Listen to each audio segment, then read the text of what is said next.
اللهم صل وسلم على سيدنا محمد وعلى أهله وأصحابه أجمعين. هنعمل مع بعض النهاردة كفتة الرز بكل سهولة. زي ما انتم شايفين، أول حاجة معايا المقادير.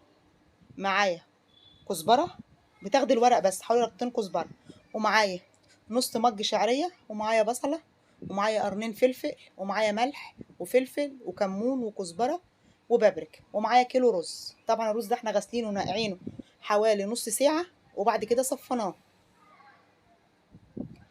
طبعا كيلو الرز هياخد معاك حوالي نص كيلو لحمه او كيلو الا ربع لحمه.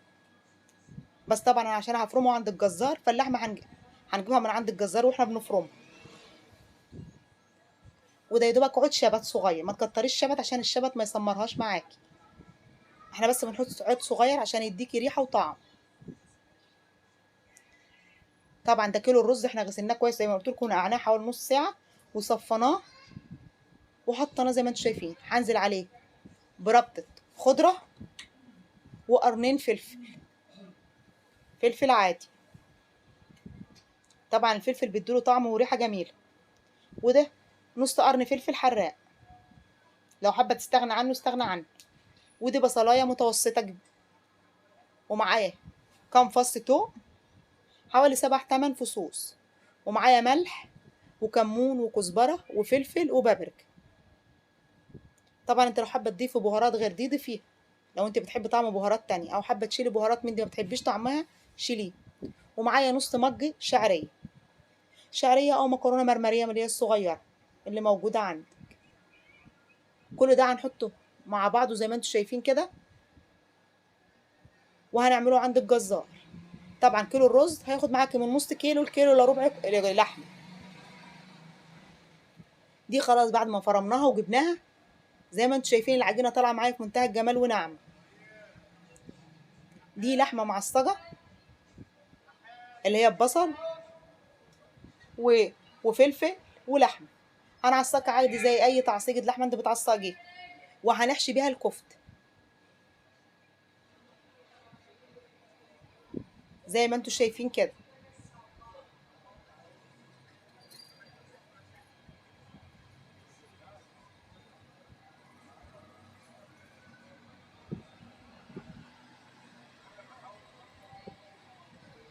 طبعا انا بحب ارش عليها شويه كزبره ناشفين في الاخر بعد ما بخلصها خالص على العجينه وبعجنها بيها.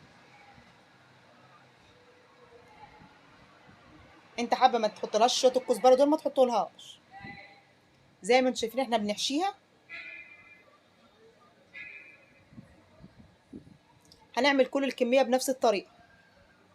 ودي الكميه كلها بعد احنا ما خلاص خلصناها. او انت لو حابه تحتفظي بيها عجينه بس من غير ما تشكليها احتفظي بيها، بس طبعا هي بتكون كده اسهل.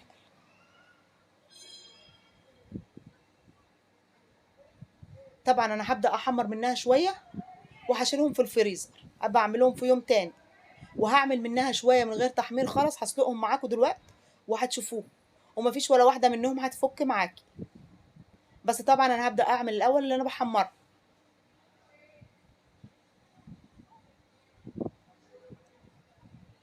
وزي ما قلت لك، انت حابه تشيليها عجينه وتعمليها من غير تحمير خالص، هتشيليها عجينه وتطلعيها قبلها بالليل. هتطلعيها من بالليل لو انت هتعملها الصبح، هتلاقيها فكه معاكي وزي الفل. طبعا دي الحاجه الوحيده اللي بتاكل نصها قبل ما تنطبخ. هي كده خلاص اخدت، بتاخد معايا اللون الذهبي، وببدا اقلب.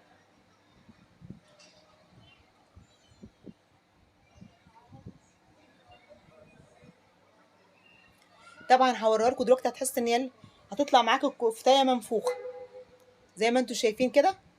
طبعا عشان هي محشيه من جوه طالعه معاكي منفوخه.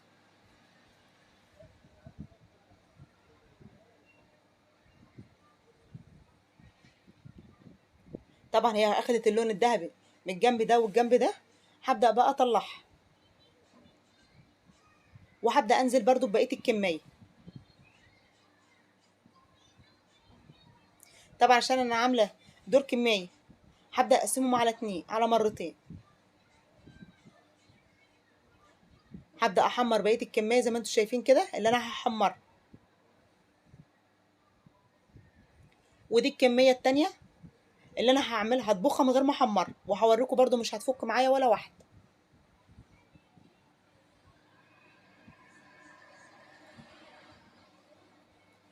طبعا دي شوربه كانت موجوده عندي. انت لو ما عندكيش شوربه هتعمل لها شوربه. هتحطي ميه على النار وهتحطي معاها فيها ملح وفلفل اسود، وهتحطي فيها مكعبين مرقه. بس انا كان عندي شوربه فحطيتها على النار غلى، وهبدا اسلقها فيها زي ما انتم شايفين. انا لا حمرتها ولا عملت فيها حاجه خالص، وما حطيتلهاش اي حاجه خالص غير هي الشوربه بس. والكفته زي ما انتم شايفينها مش متحمره،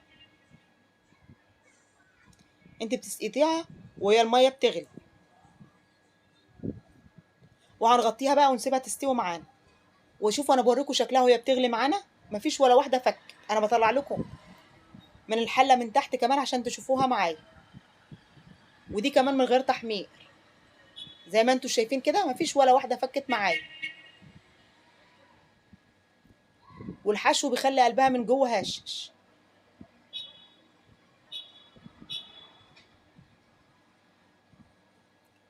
طبعا بعد ما سلقتها، حابه تحمريها كده حمريها، حابه تاكليها زي ما هي من غير تحمير ماشي. انا عشان عندي حد بيحبها متحمره هحمر شويه، وعندي برضو اللي بيحبها من غير تحمير هسيبها برضو كده. اللي عايز ياكل كده ياكل، واللي عايز ياكل كده ياكل. طبعا التحمير ده بعد ما انسلق.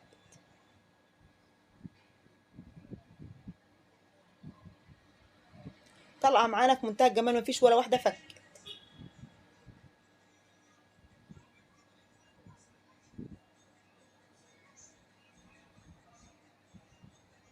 وشايفين طالعه معانا الواحده هشه وعاليه معانا ازاي.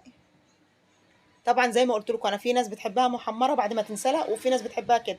فانا سبت كده وسبت كده، فانت حسب ما انت حابه تاكليها هتاكليها. هي كده كده مستويه معانا في الشرب.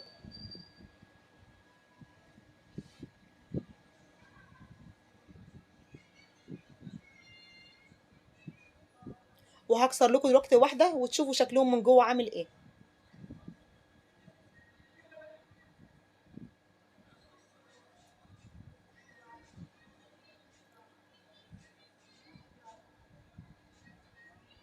شايفين الكفتة طالعه معانا قلبها هشش من جوه وخفيفه ازاي.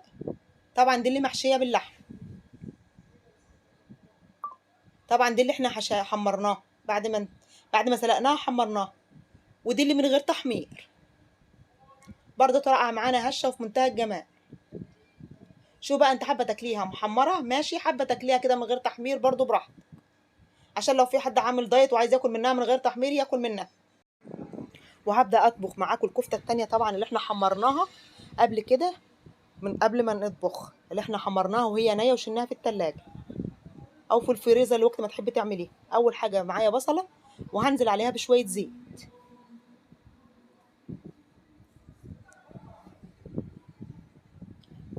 هبدا اقلب البصله لحد ما تاخد معايا اللون الذهبي زي ما انتم شايفين كده. طبعا في الوقت ده انا عامله عصير طماطم. طبعا كميه عصير الطماطم انت هتتحكمي فيها حسب كميه الكفته اللي موجوده عندك.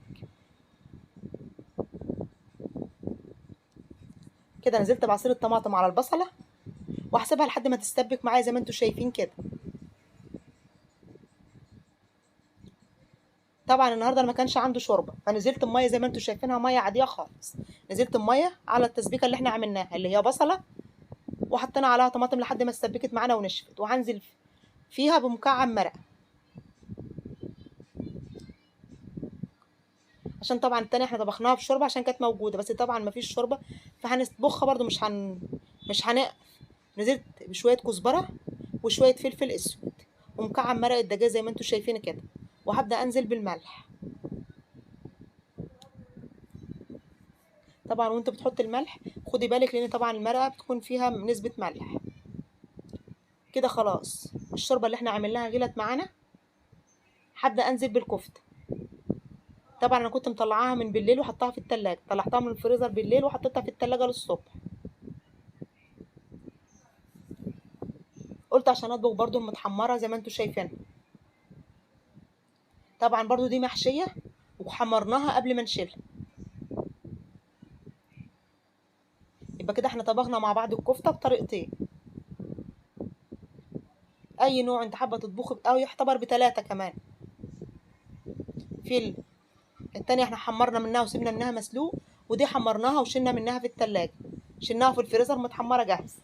طبعا دي مش هنحمرها تاني، احنا عملناها بالصلصة الحمرا. ودي شكلها بعد ما استوت معايا، طبعا برضو مفيش ولا واحدة فكة منها. طبعا بقى حابة تاكلها مع شوية رز ابيض او شوية رز بشعرية، حسب بقى حسب ما انت حابة تاكليها معاه. وطبعا تعتبر المحشية دي تعتبر مختلفة شوية عن الكفتة العادية بتاعت الرز اللي احنا بنعملها، حبينا نغير فيها شوية. ويا رب الطريقة دي تكون سهلة وبسيطة وتجربوها، وما تنسوش اللايك والاشتراك وتفعيل الجرس عشان يوصلكم مني كل جديد. مع السلامة. تنسوش لايك وشير سبسكرايب وكومنت وشير عشان والصوت ده أكتر من 1,000,000 لايك. وانت ده حبايبي، باي.